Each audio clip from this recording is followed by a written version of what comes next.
Well, Fred, I was thinking, now that we have a car, we could go looking for my parents. Sure, Sue, we could do that. Hey, if your parents are missing, we could look for them too. Why would you think my parents are missing? Oh, I don't know. I mean, you live in a tree, Fred, and I thought maybe that's why we were brought together. Don't you believe in fate? No, I just accidentally sat in the wrong seat yesterday, I think. Well, haven't you heard the expression, there are no accidents? No, I thought it was, there are no jokes. Oh, that's funny. Can I use that one? Use it where, Sue? I don't know, whenever the opportunity presents. Let me think about it. Sure, Fred, let me know. Sure. Boy, I don't want to go to work today. What is it you do? I write software, a programmer. I work for an airline. Have you ever called a contact center to book a flight? But you had to wait forever because the agent had one problem or another with the system? Never flown on a plane. I lived on a train caboose once. Not quite the same. Well, geez, Fred. I mean, you're supposed to say, yeah, I hate calling airlines. What's up with their systems? And that would set me up to say, it's because of my crappy software. Well, sorry, Sue. Want to try it again? I can hate you if I try harder, I'm sure. No, never mind. Do you really think your software is crappy? Oh, yeah, but I get paid to write crap. How do you mean? Well, the people in charge, they don't really care about quality. They want to make a delivery date. I think they get a bonus if we make a date. So date's everything. Oh, I see. Well, look on the bright side. Well, what's the bright side, Fred? Oh, I don't know. I mean, you're closer to it. I figured you'd know. Well, I don't. Well, there's always a bright side, Sue. Well, then help me figure it out, will you, please? Sure, let's see. Okay, I got one.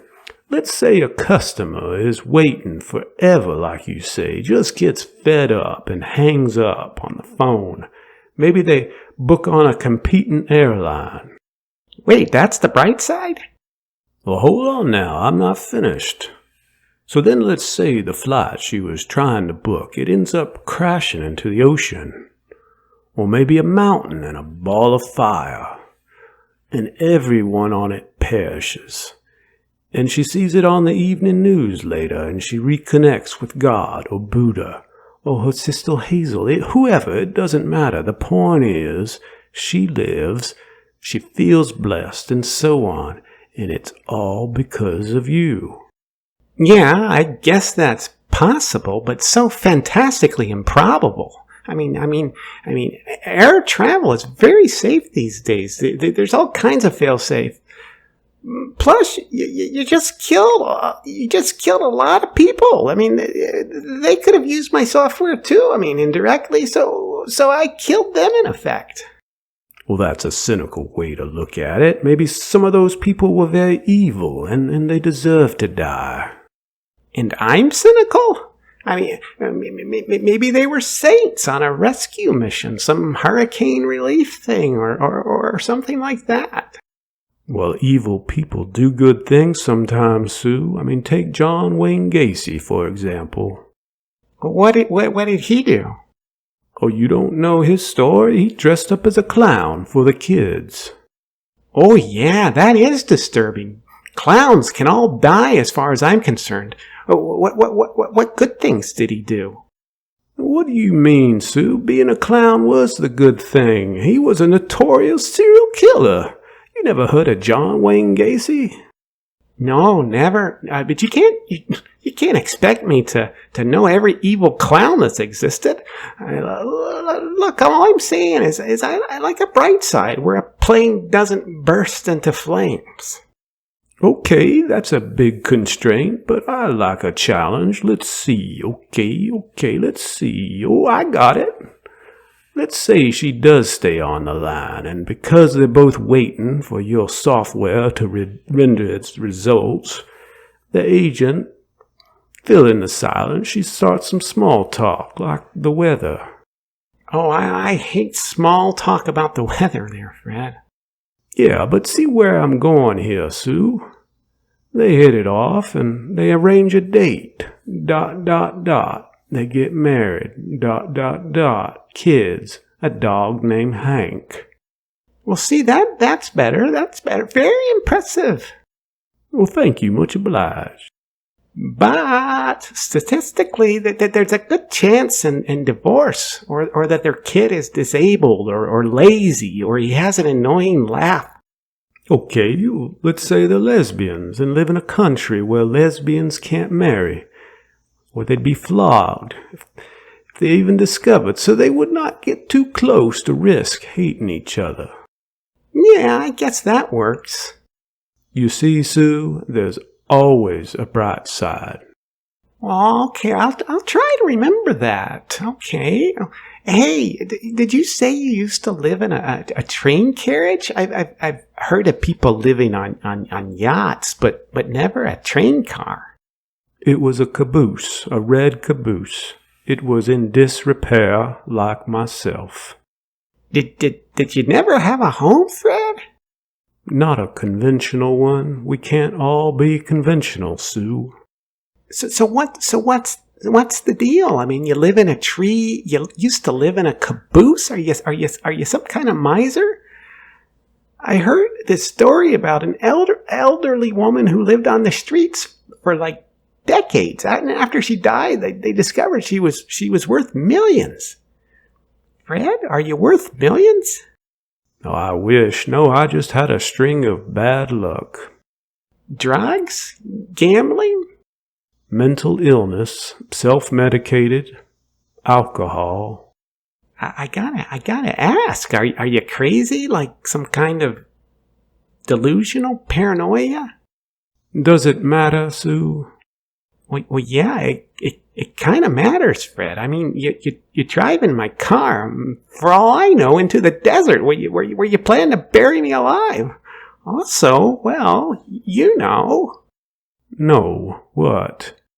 Well, you're my therapist. You're in charge of my mental health. If you tell me that a diet of lean human flesh will help me feel better, then I would be inclined to believe you. Well, that's actually true. A diet of human meat is much more salutary than fish and vegetables. I'm speaking purely from a nutrition standpoint. Are you stalking me? I mean, why my treehouse? Did you come into my house at night? You watch me sleep? No, gosh, no. Although you might want to close your blinds. Oh, God, I'm so embarrassed. Well, thank God. Thank God? My embarrassment is a good thing? Well, sure. I mean, a moment ago you were paranoid. I was going to bury you alive, maybe save a leg to gnaw on. Now you're just concerned I might have seen you naked. Well, did you?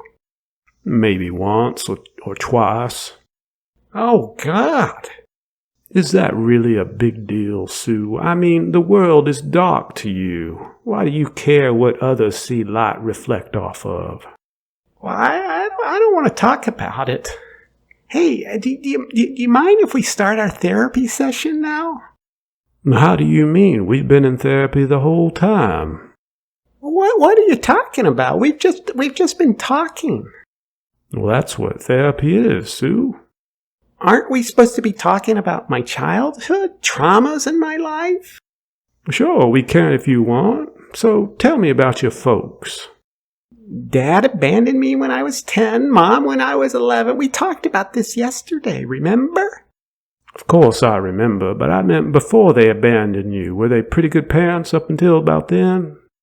Oh, that I don't really remember, Fred. Well, that's good. If you don't remember much, then it couldn't have been too bad, right?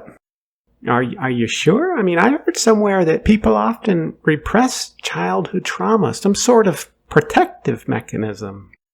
Actually, that's true. You make a good point there, Sue. Maybe your early childhood was uneventful. Or maybe you were abused relentlessly. Or somewhere in the middle, right? Sure, that's on the table too. So how do we get at repressed memories?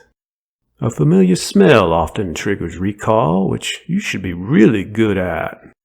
What do you mean? Why would I be good at it? Well, I mean, you're blind, so your other senses are amplified, right? Well, I don't know, Fred. I think that's a myth.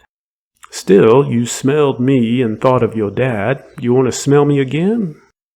Sure, I guess. Let me smell here. Okay, big whiff. Big whiff. Concentrate, Sue. Anything there? Once he yelled at me for feeding a possum. He saw me petting it. I felt very dumb. I thought it was a cat, but how could I know? I was blind. Well, in your dad's defense, a possum smells more like a giant rat. Yeah, I guess. I was humiliated. You just remembered that. Honestly, I think about that all the time. Hey, it just occurred to me. You're like a mixture of my dad and the possum. I can picture him holding it now. And so he grew attached to the critter. Oh no, he cooked it. Well, that's terrible. That can definitely be traumatic. What did you think at the time? I remembered it was really tasty. It was a huge hit. Yeah, possum is pretty good. What time is it, Fred? Top of the hour. I'm afraid we're out of time, Sue. Well, what do you mean? Are you going to kill me? No, I just meant our session is over. Let's address your paranoia next session. Okay. Okay.